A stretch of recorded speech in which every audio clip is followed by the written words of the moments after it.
Form హౌస్లో దాక్కున్నా లాక్కొచ్చి లోపలేస్తాం. గత ప్రభుత్వంలో హైదరాబాద్ను గేట్ వే ఆఫ్ డ్రగ్స్గా మార్చారు. ఆ భూతాన్ని కుక్కటి వేలతో పెకిలించేందుకు మేము ఈగల్ ఫోర్స్ని తీసుకొచ్చాం.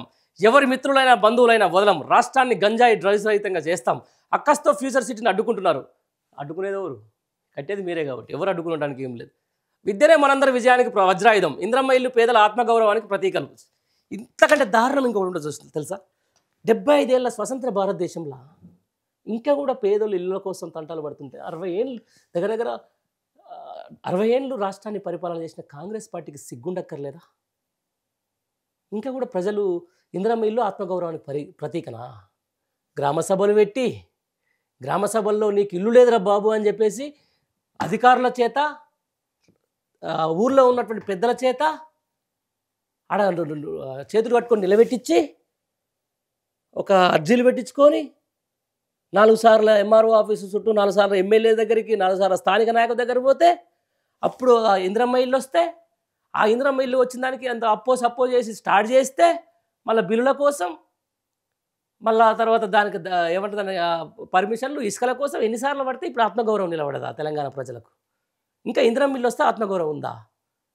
ఏమంటే వాడు కష్టపడి ఆడ కట్టుకొని పోతే మళ్ళీ దానికి పోయి ఇట్లా 3 రంగుల జెండా వేసి దాని మీద ఇందిరమ్మ ఇల్లు అని రాసి ఇది ఆత్మగౌరవం?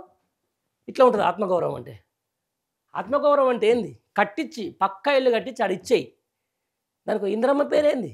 ఎక్కడ ఇందిరమ్మ ఇల్లు? ఇంకెక్కడ ఇందిరమ్మ ఇల్లు? ఈరోజు నా దళిత సోదరులని లేకపోతే నా పేదింటి ఆడపిల్లల్ని లేకపోతే పేదింటి సోదరులని కూడా అవమానించడమే. ఇంకా కూడా ఇల్లు కోసం తంటాలు పడుతున్న సందర్భాన్ని చూస్తుంటే ఎస్ ఏం చేయాలి? ఒక డబుల్ బెడ్రూమ్ల ఇల్లులో లేకపోతే ఒక అపార్ట్మెంట్ టైప్లో కట్టించేసి నిజంగా పేదలోడు అరువులో ప్రభుత్వమే గుర్తించి ఈరోజు ఇచ్చేసేయాలి. దానికో ఇందిరమ్మ కమిటీలు వేసి దానికో ఎమ్మెల్యే పేరు చెప్పుకొని మళ్ళీ ఒక ఎంపీ పేరు చెప్పుకొని ఇదా ఆత్మగౌరవం? తెలంగాణ ఆత్మగౌరవం పేదల ఆత్మగౌరవం పెంచే పరిస్థితి? ఇందిరమ్మ ఇళ్ళతో ఆత్మగౌరవం పెరుగుతుందా?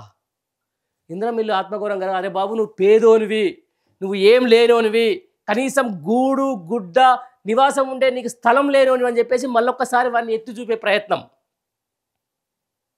ఆ ఎత్తి చూపే ప్రయత్నం నుంచే ఒకసారి అట్లా చేసి ఈరోజు తెలంగాణ ఉద్యమం వచ్చింది. అట్లా చేసి తెలంగాణ అస్తిత్వం వచ్చింది, ఆత్మగౌరవం వచ్చింది, ఈరోజు తెలంగాణ రాష్ట్రం వచ్చింది. ఆ తెలంగాణ వచ్చిన రాష్ట్రానికి ఏదో ఫ్లూక్లా బాలిసిలేస్తే పడ్డట్టు వచ్చి మీరు ముఖ్యమంత్రి అయి కూర్చున్నారు తప్ప ఇంకా కూడా ఇట్నే మాట్లాడితే ఈ ఫ్యూడల్ రెడ్డి వ్యవహారం లెక్క మాట్లాడితే ఇంకా పేదల లెక్కనే అని చెప్పేసి ఇంకా ఇందిరమ్మ ఇల్లు ఇచ్చి వాళ్ళకి ఏదో ఇల్లు ఇచ్చినాం ఆత్మగౌరవం ఇచ్చినా అని మాట్లాడితే సామాన్య జనం ఊరుకునే పరిస్థితి ఉండదు. ఖచ్చితంగా ఓటు రూపాయలు మీకు బుద్ధులు చెప్పే అవకాశం తొందరగా వస్తుంది.